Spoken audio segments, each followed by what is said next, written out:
Hari ini, informasi selanjutnya, Saudara, pembangunan gedung baru Rumah Sakit Umum Daerah Teguh Umar Calang, Kabupaten Aceh Jaya terus dikebut pengerjaannya. Pasalnya pemerintah setempat merencanakan pengoperasian gedung baru rumah sakit tersebut akan dimulai awal tahun 2024.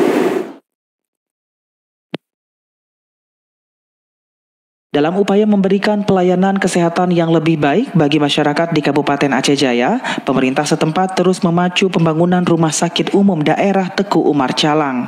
Percepatan pembangunan rumah sakit tersebut telah dimulai sejak tahun 2016 dan hingga tahun ini telah menghabiskan anggaran mencapai 70 miliar rupiah.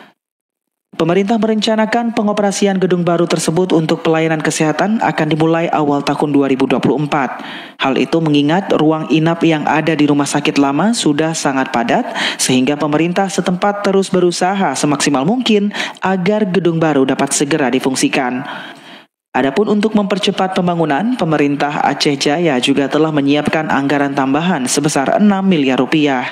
Sekretaris Daerah Aceh Jaya Teguh Reza Fahlevi mengatakan, gedung baru RSUD Teguh Umar akan segera difungsikan sesuai komitmen pemerintah awal tahun 2024. Dirinya menambahkan, pekerjaan RSUD baru hingga saat ini telah menghabiskan anggaran sebesar 70 miliar rupiah. Namun untuk kesempurnaan fungsional masih dibutuhkan tambahan hingga 220 miliar rupiah.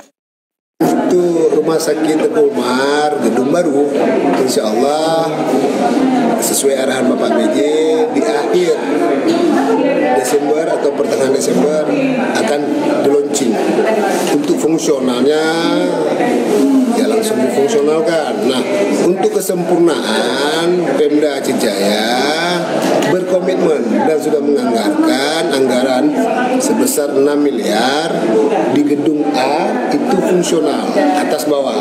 Mungkin di bulan 12 cuma lantai bawah yang digunakan. Jadi kali ini memang Pemda Aceh Jaya di bawah kepemimpinan Bapak PJ Dr. Nurdin fokus untuk penggunaan fungsional rumah sakit gedung A Teguh Umar. Jika pembangunan rumah sakit tersebut dilakukan dengan pola penganggaran saat ini, maka pembangunannya akan membutuhkan waktu yang lama hingga 20 tahun. Untuk itu, pemerintah Aceh Jaya berharap adanya kolaborasi dari semua pihak, baik provinsi maupun pusat, agar pembangunan ini dapat segera terrealisasi. Dari Aceh Jaya, Musliadi, TVRI Aceh melaporkan.